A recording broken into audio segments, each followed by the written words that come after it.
Page 6 now. Conflicted Comey. Former FBI Director James Comey is reaffirming that he is a troubled, tortured soul. During the national interview designed to promote his new book, indeed, Comey came off as conflicted politically and personally. He also had some very unkind things to say about President Trump, which did not go unnoticed inside the White House. In a series of tweets, the president hurled a new set of insults on Comey, whose tell-all book alleges that Trump pressed him for his loyalty.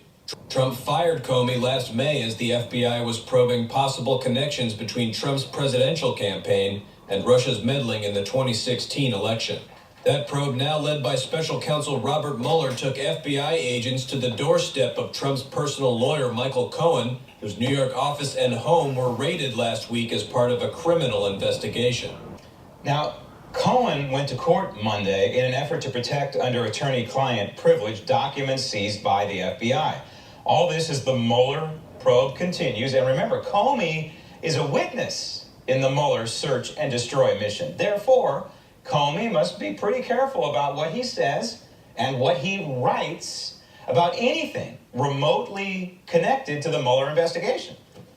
Joining me now, the founder of the American Truth Project and Daily Ledger contributor, Barry Nussbaum. Barry, that said, Comey didn't sugarcoat a lot, including a couple of infamous now items that we've talked about many, many times over the past year or so. The couple of meetings he had with President Trump.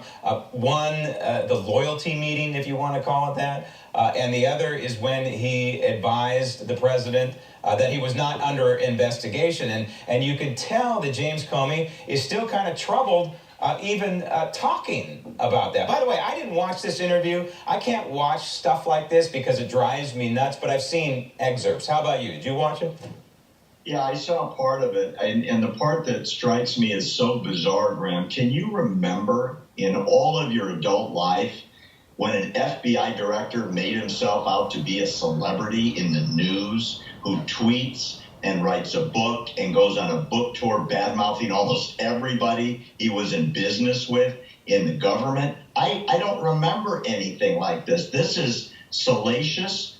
It's inside the beltway stuff that the cops, the FBI is the top cop, is not supposed to talk about. The guy steps on rules left and right, and he's trying to sell a book. Yeah, and the White House has every right to use words like this is kind of disgusting, what he is doing.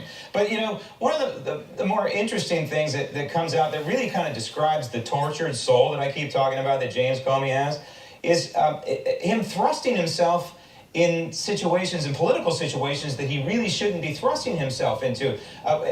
In particular, this reopening of the investigation of Hillary Clinton and the emails. You know, he was tortured over it. He sounded like, at least the way he described it, he was struggling over what to do. And he even, insinuated that by doing this, by reopening the investigation, somehow he would legitimize a Clinton presidency. Very, very tortured. Actually, Graham, what he did, in my opinion, is he cemented the Trump victory. Keep in mind, he held a press conference that was unprecedented in FBI history, where he detailed all the laws that were probably broken by the Clinton campaign. And at the end, with the whole American public watching and expecting a recommendation of indictment to the Department of Justice, he then makes up law and says, but we didn't find intent, so we're going to let her go. Yeah. First of all, intent is not part of the law. It's strict liability. It should have been a recommendation to the Department of Justice. So he drops the investigation. He officially closes it and then opens it several weeks before the election and probably cost Hillary her victory. Maybe. But going back to what you initially said there, where he twisted himself into a pretzel, saying that there was no intent, negligence, you can be guilty through negligence just as much. Now, on the other hand, we have a situation in Texas right now, and it involves former First Lady Barbara Bush, who is fighting a chronic illness, and the family clearly is rallying around, as they should, the former First Lady. You know, Barbara Bush is such a class act, married for, 73 years to the first President Bush. She's one of those women that nobody ever had a bad word to say about. She was a classy first lady. She was a classy first mom. And she's iconic in recent American presidential history, truly. Yeah, and she's iconic.